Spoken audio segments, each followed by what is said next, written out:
Hello friends, MNC education में आप सबों का बहुत बहुत स्वागत। MNC education welcomes you all.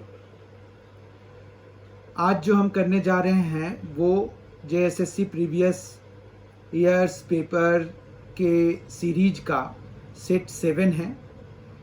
इस JSSC प्रीवियस ईयर्स पेपर्स के सीरीज में हम जनरल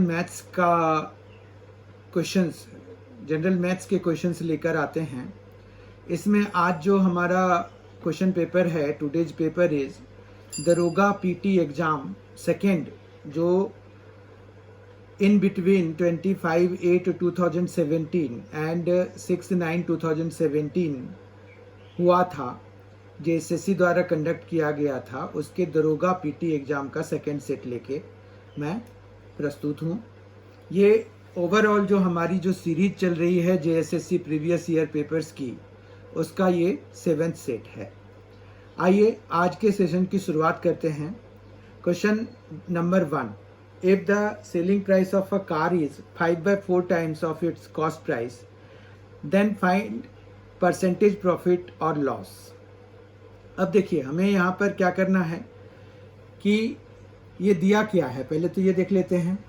यहाँ पर selling price of a car is 5/4 times of its cost price, मतलब SP जो है वो 5/4 ऑफ CP दिया हुआ है। ठीक है, 5/4 होता है 1.25 CP हो गया।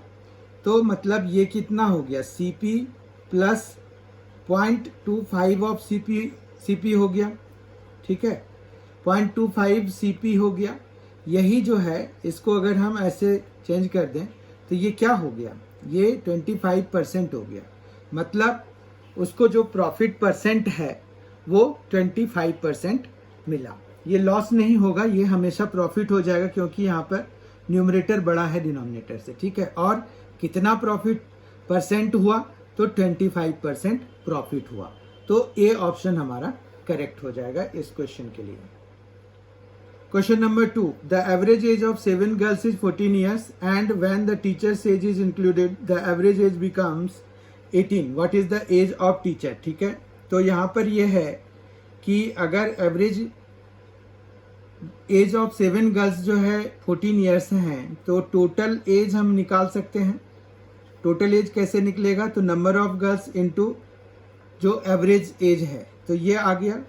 तो 14 × 7, 14 7 जा कितना होता है, तो 98। ठीक है, तो 98 आ गया 14 7 जा। अब जो है ये टोटल एज है, राइट। अब टीचर्स एज मान रखिए कि T है। अगर उसने वहाँ पर जो है इस टोटल एज में टीचर्स की एज भी मिला देते हैं, तो यहाँ पर जो है 98 प्लस टीचर्स की एज को हमने T मान लिया, और टोटल अब जो है नंबर ऑफ पर्सन्स 8 हो गए। ठीक है, अब ये कह रहे हैं कि द एवरेज एज बिकम्स 18। अब ये 18 हो गया।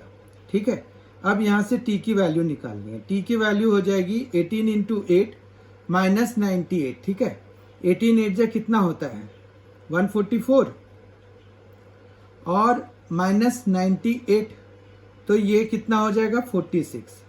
तो यानी कि टीचर्स एज इज 46, यानी कि जो शिक्षक हैं जिनकी एज इसमें मिलाई जा रही है वो 46 ईयर्स के हैं। तो डी ऑप्शन हमारा करेक्ट हो जाएगा।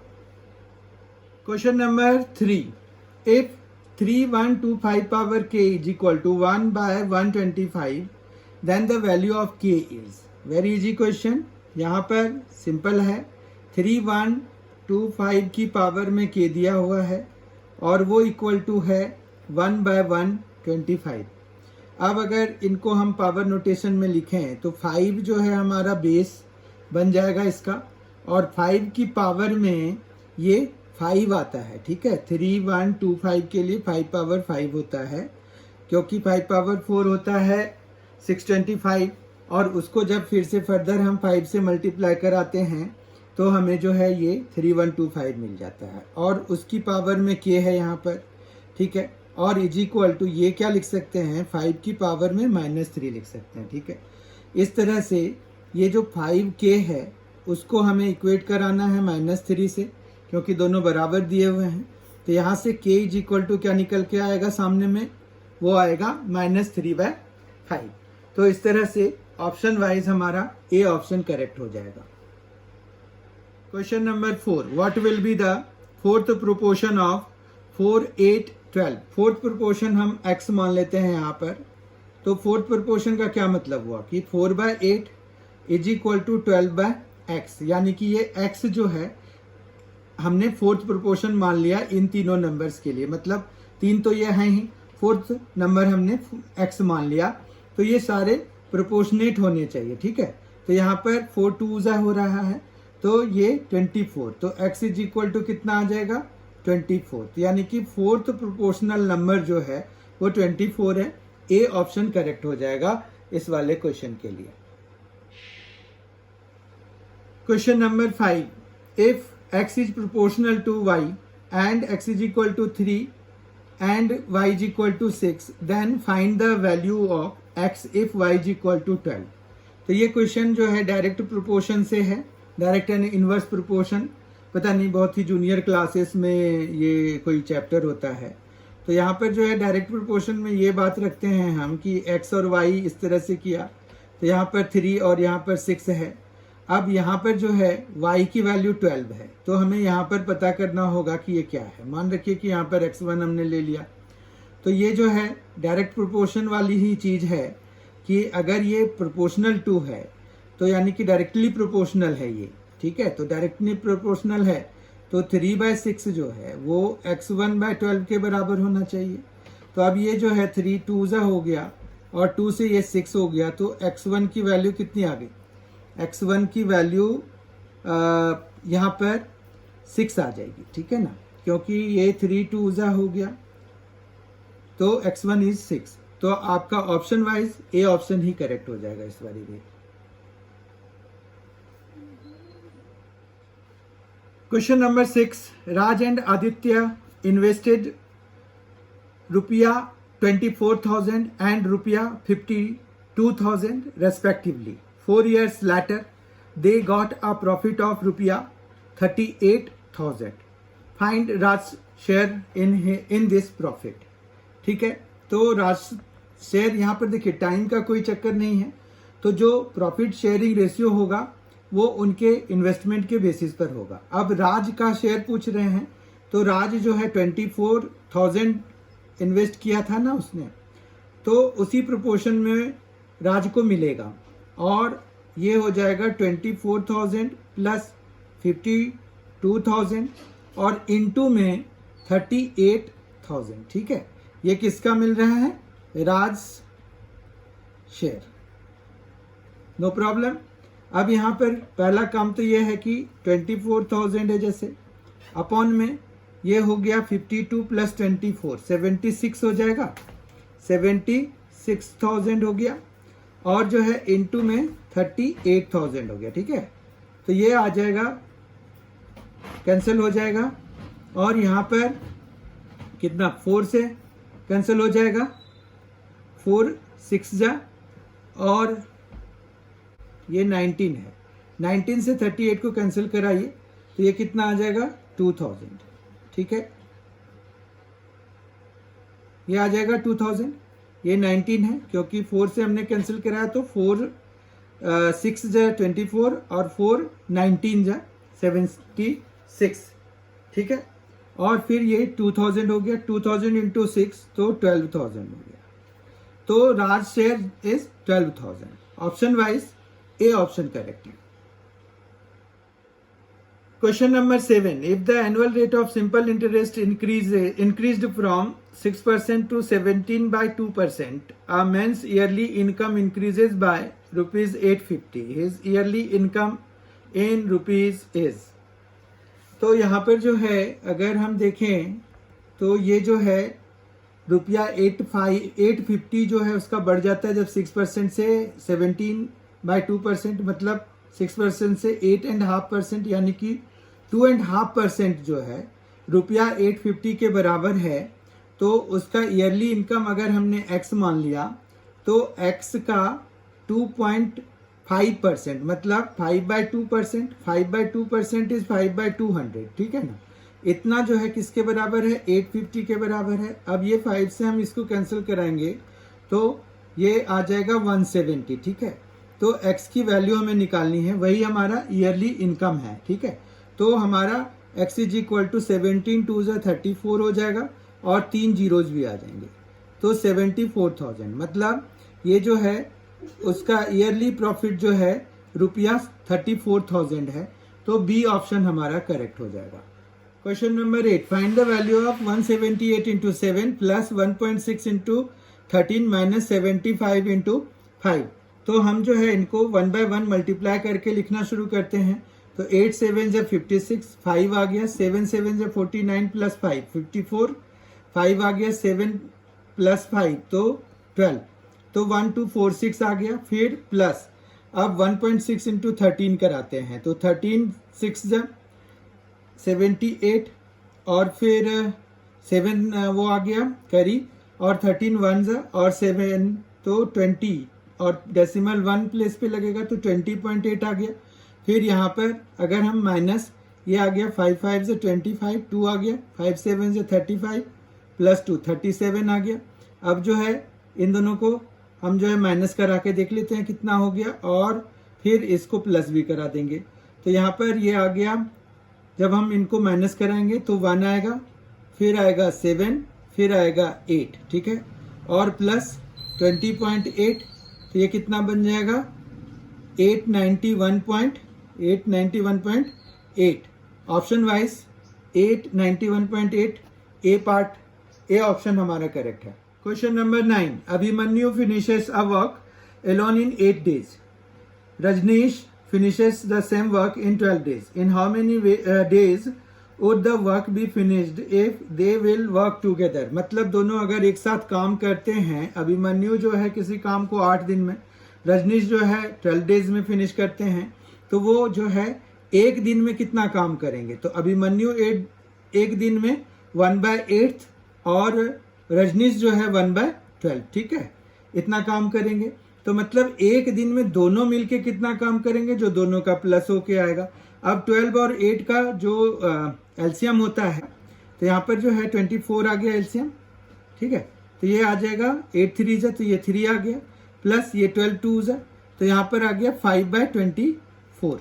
अब इसी का रेसिप्रोकल जो है ना नंबर ऑफ डेज होता है, ठीक है।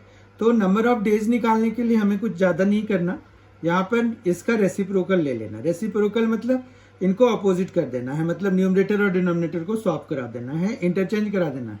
तो नंबर ऑफ डेज हो जाएगा, क्योंकि ये जो है पार्ट वाइज निकला है ना, तो 24/5 डेज में ये पूरा कर देंगे। तो ठीक है, तो 24/5 डेज, इसका मतलब ये हुआ कि सी ऑप्शन हमारा इस वाले क्वेश्चन के लिए करेक्ट हो गया।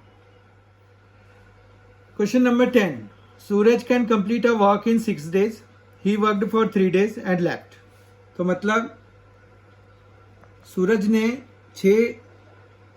जो है 6 दिन में पूरा कर लेता काम, तो एक दिन में 1/6 करेगा और 3 days वो कर चुका है काम। तो इसका मतलब पता है क्या हुआ कि आधा काम तो हो चुका है, वो उसके काम छोड़ने से पहले आधा काम वो कर चुका है। फिर Raju completed the rest work in 14 days। तो 14 days में अगर राजू ने यानी कि आधा काम जो है 14 days में किया, तो पूरा काम करने में उसको कितना दिन लगता? 28 days। It is common sense, right? In how many days could have Raju finished this work alone. अब आधा काम जो है वो 14 days में किया, तो टोटल पूरा काम करने में उसको 28 days लग जाते, ठीक है। तो ए ऑप्शन हमारा करेक्ट हो गया इस क्वेश्चन के लिए। Question number 11, if L metre long train crosses a pole in T seconds, right? तो यहाँ पर जो है L मीटर अगर लॉन्ग है तो स्पीड मिल जाएगी हमें ट्रेन की, ठीक है। स्पीड ऑफ ट्रेन जो है वो मिल जाएगी, कैसे? क्योंकि हम जो है पोल की जो विड्थ है नेग्लिजिबल मान लेते हैं, तो हमारे पास जो लेंथ है ट्रेन की L, और उसको क्रॉस करने में जितना समय लगा वही उस ट्रेन की स्पीड हो जाएगी। तो यहाँ पर L/T1, मतलब L उसकी लेंथ है ट्रेन की, और जो है उसको क्रॉस करने में T1 सेकेंड लगता है, तो इतना मीटर पर सेकेंड आया, ठीक है। अब जो है and a p metre long platform in t2 seconds. तो हमारे पास यहाँ पर जो है p लेंथ है प्लेटफॉर्म की, उसको इसी स्पीड से वो क्रॉस कर रही है ट्रेन, तो ये आ जाएगा p/l। एक और भी चीज आएगी, ये p+l आएगा। यहाँ पर p+l मतलब पहले तो प्लेटफॉर्म की लेंथ और फिर अपनी लेंथ, p+l प्लेटफॉर्म की लेंथ प्लस अपनी लेंथ, और जो स्पीड है वो टोटल उसको t2 सेकेंड्स में उसको क्रॉस कर जाती है वो। तो ये हमारा इक्वेशन बन गया। अब यहाँ से अगर हमें p की वैल्यू निकालनी है तो ये क्या हो जाएगा, t2 से ये l/t1 मल्टीप्लाई हो जाएगा और -l भी होगा। ठीक है, ये समझ में आ गया आपको।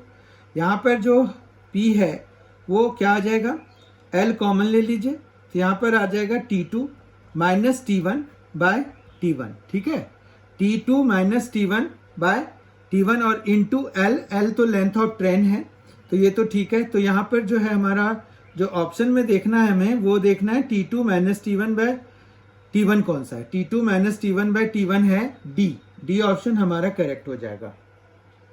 Question number 12, if the downstream speed of boat is 18 km/h and upstream speed of the boat is 12 km/h, तो यहाँ पर जो है बोट्स स्पीड पहले सपोज कर लीजिए इन स्टिल वाटर। ठीक है, तो स्टिल वाटर जो है x km/h कर लेते हैं, फिर हम स्ट्रीम की स्पीड भी मान लेते हैं। स्ट्रीम स्पीड वो मान लिया y km/h। ठीक है, तो जो डाउन स्ट्रीम की स्पीड है, डाउन स्ट्रीम स्पीड जो है वो हो जाएगा x + y km/h, और जो अप स्ट्रीम स्पीड होगी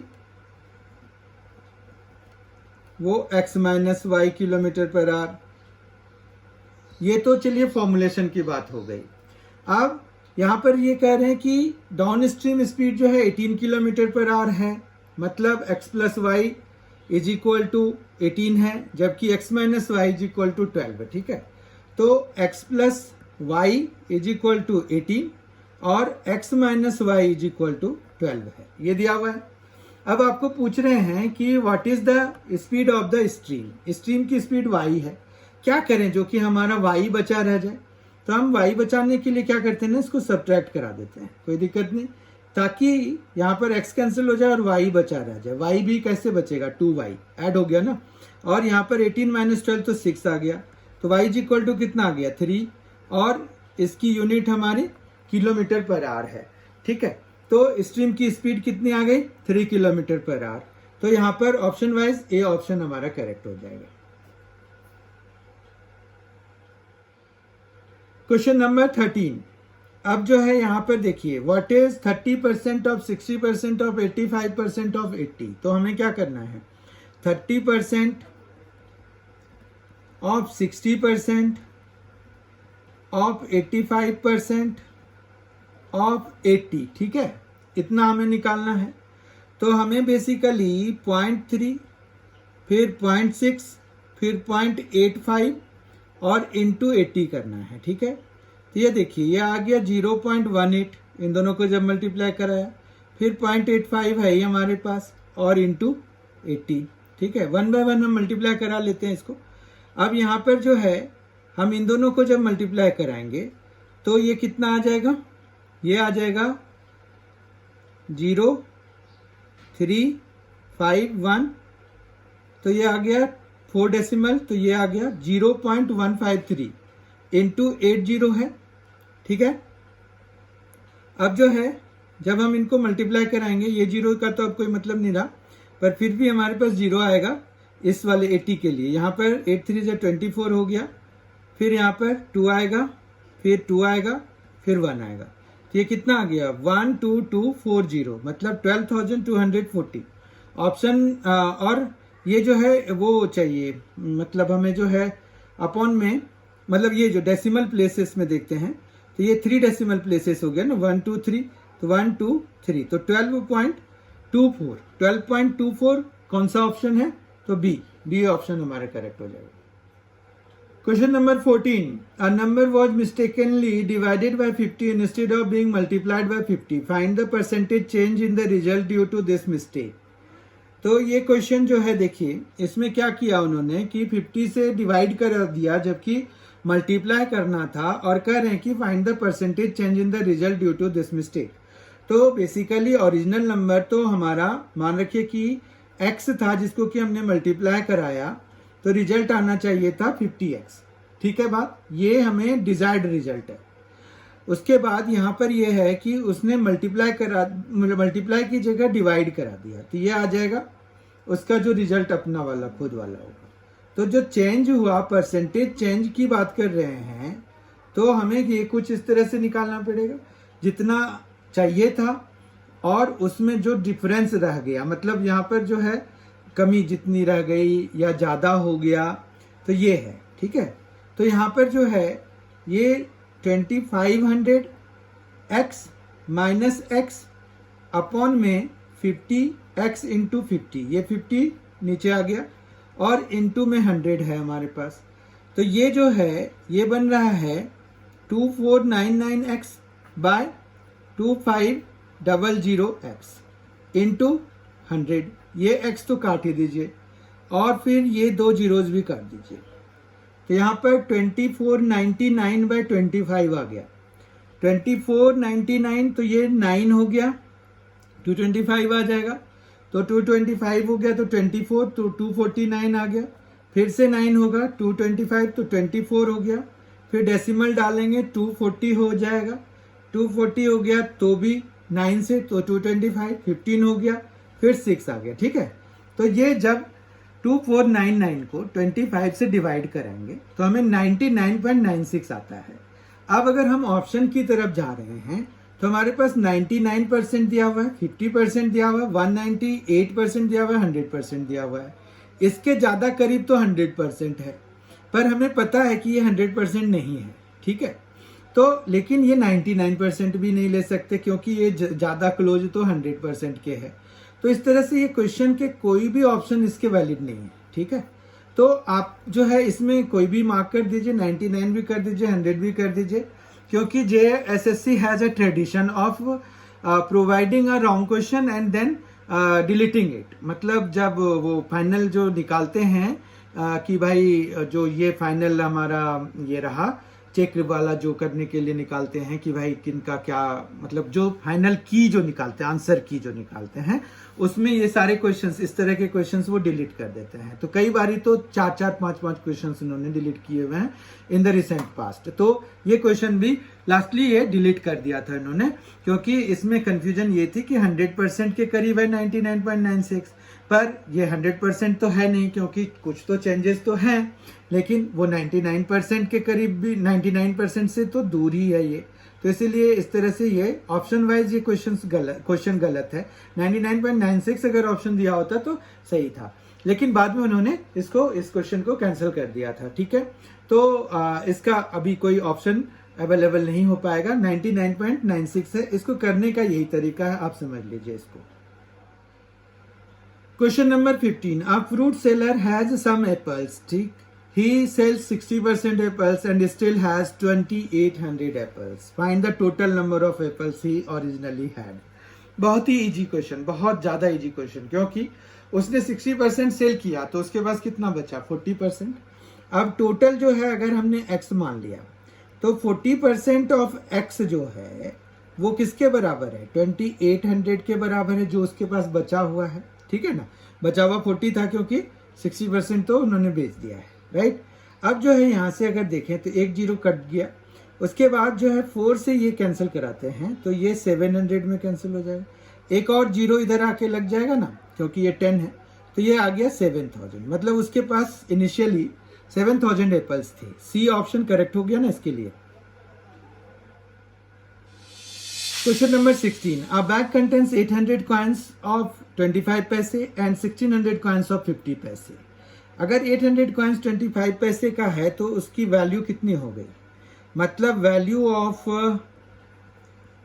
25 पैसे कॉइन्स इज इक्वल टू 200, ठीक है, क्योंकि 1/4 हो जाएगा।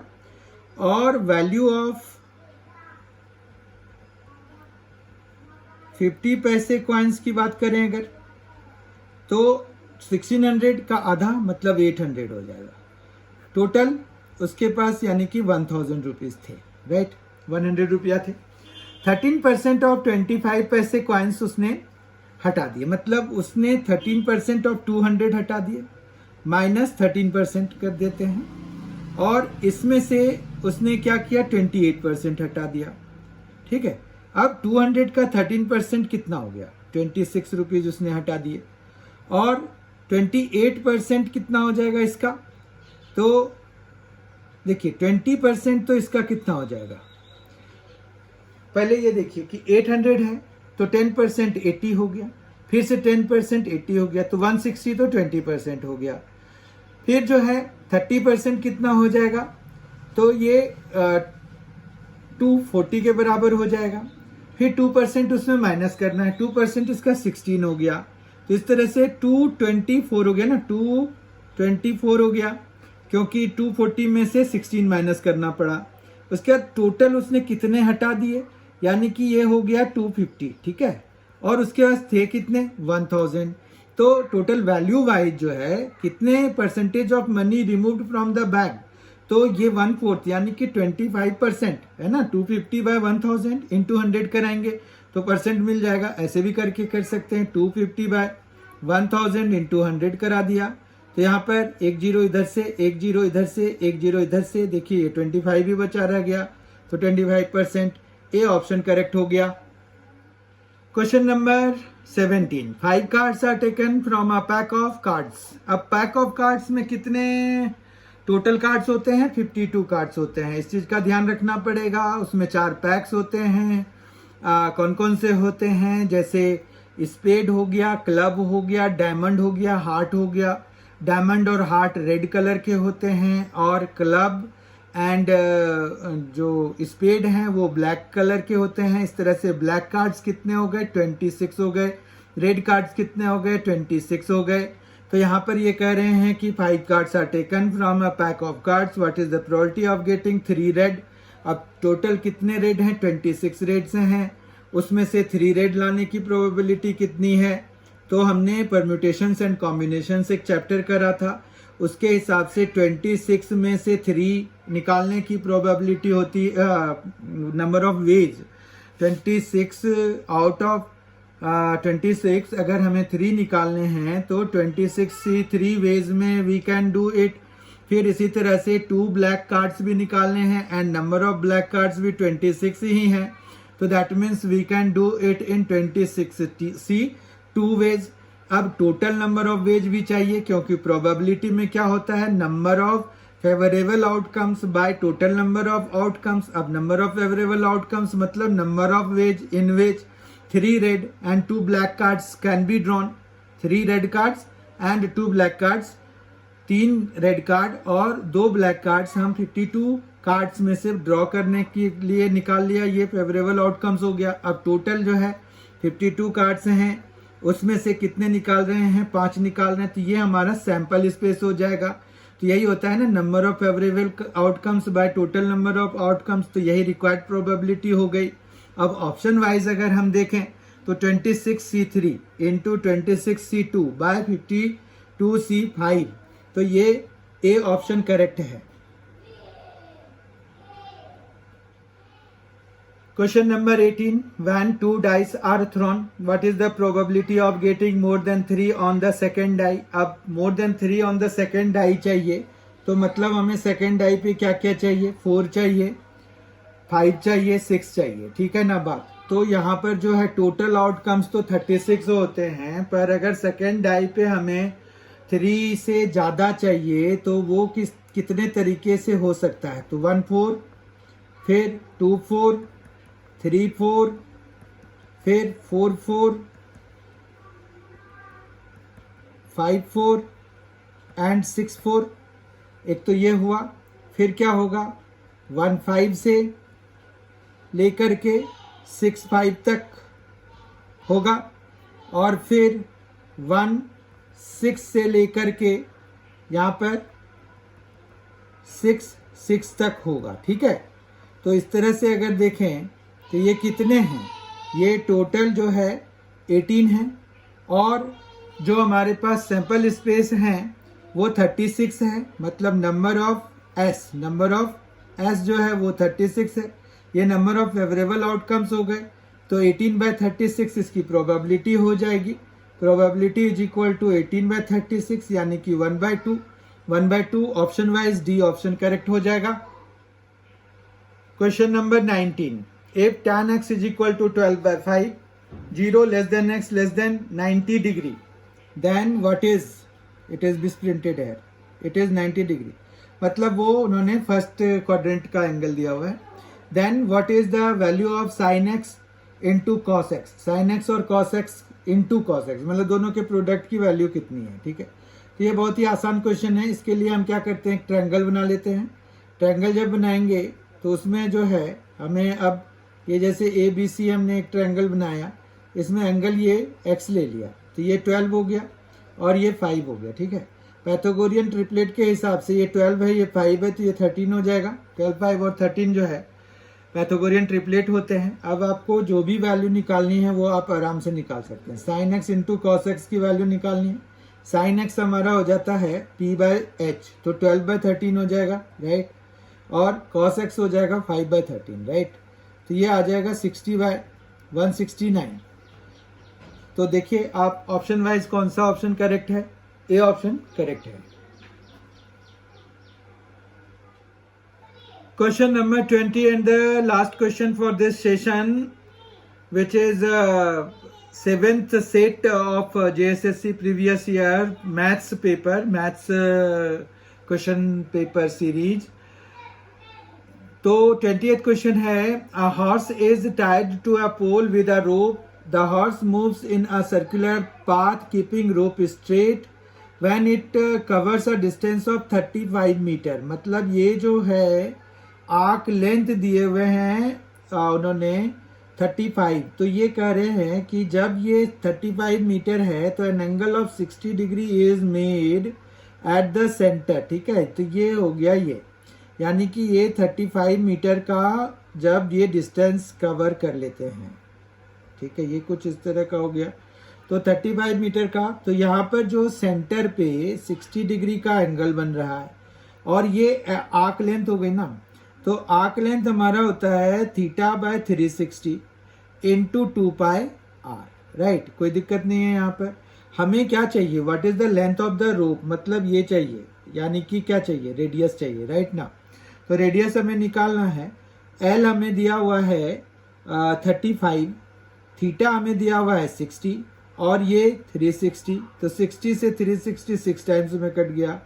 2 है 22/7 है, इंटू आर है, 2 से ये 3 टाइम्स में कैंसिल करा सकते हैं। तो हमारे पास जो आर की वैल्यू है वो है 35, ये इंटू 3 हो जाएगा और इंटू 7 हो जाएगा और अपॉन में 22 हो जाएगा। ठीक है, कोई दिक्कत नहीं है यहाँ पर। तो ये इस तरह से 35 इंटू 3 कितना हो जाता है, तो ये आ जाएगा 105, ठीक है, इंटू 7 अपॉन 22 हो जाएगा, तो ये आ जाएगा, कितना आ जाएगा, ये 105 इंटू 7/22 है, जो कि हो जाएगा 735/22। 735/22 को जब हम डिवाइड कराएंगे तो 66 हो गया, 66 तो फिर 75 तो फिर 66 और ये आ जाएगा 4, आगे भी आएगा पर 33 पॉइंट, मतलब यहाँ 2 डेसिमल प्लेसेस 1 डेसिमल प्लेस में ही आंसर्स दिए हुए हैं, तो 33.4 ही हमारा आंसर दिया होगा। तो ये है ए पार्ट, ए ऑप्शन हमारा करेक्ट हो गया। इस तरह से आज हमने जेएसएससी जो सीरीज है उसका 7th सेट कर लिया। अब फिर से हम यही झारखंड दरोगा का जो है 3rd सेट लेके आएंगे, जो कि 25 अगस्त 2017 से लेकर 6 सितंबर 2017 के बीच में जो पीटी एग्जाम इन्होंने जेएसएससी ने लिया था उनका थर्ड पेपर होगा। तो मैं उम्मीद करता हूं कि आप सभी वहां पर उपस्थित रहेंगे और उस वीडियो लेक्चर में उपस्थित रहेंगे। Thank you so much, thank you so much for being with us. Thanks a lot, enjoy yourself.